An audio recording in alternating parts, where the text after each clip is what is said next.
Bonjour à toutes et à tous, bienvenue pour cette nouvelle vidéo. Aujourd'hui, on va parler de cet ouvrage chez Inis Éditions qui s'appelle 100 comics qui ont marqué l'histoire.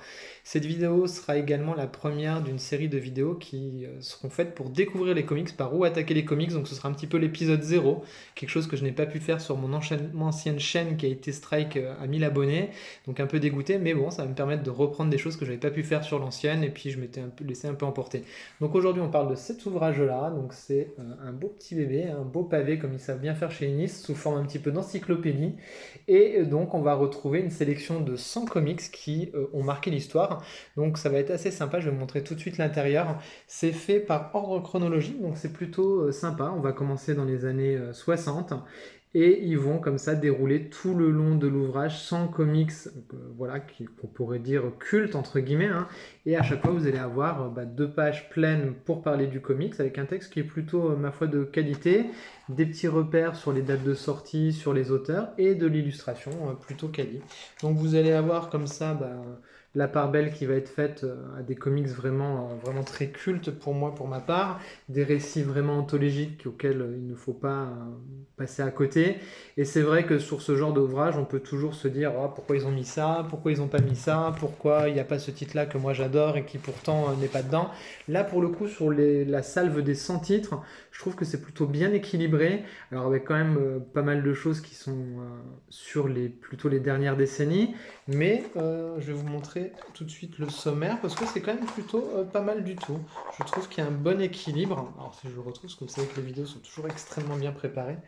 Donc voilà, c'est toujours des vidéos faites à l'impro. Donc on commence au début ici et on voit quand même que la sélection s'étoffe sur les années qui arrivent plus proches de nous. Et c'est quand même plutôt pas mal, j'ai envie de dire, dans le sens où quand on veut débuter les comics, c'est quand même, je trouve, plus simple d'y aller par des œuvres assez récentes que d'y aller par les œuvres du tout début.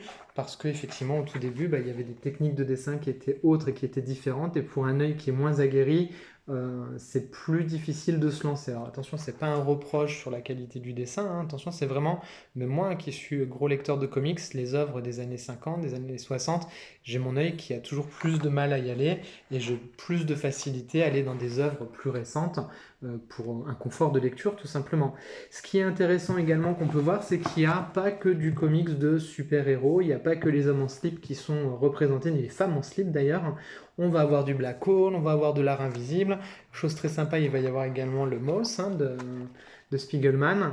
Et puis voilà, ça va dérouler comme ça tout le long, une bonne série de comics à découvrir ou à redécouvrir. Alors pourquoi je dis à redécouvrir? Parce que même moi personnellement, qui suis un vieux lecteur de comics, il y a des choses sur lesquelles je n'étais pas allé parce que je ne les trouvais pas. Et finalement, après avoir lu cet ouvrage, je suis allé par exemple me chercher tout de suite The Crow que je ne trouvais pas. J'ai eu du bol de le trouver parce qu'il n'est plus beaucoup disponible celui-ci. En neuf, il est disponible qu'en occasion à des prix un petit peu dégueulasses. Et j'ai eu la chance de trouver un bon tarif. Donc du coup, voilà, c'est plutôt intéressant même quand on a un vieux lecteur de dire, bah tiens, finalement, ça j'étais un peu passé à côté, ça vaut peut-être le coup d'y aller.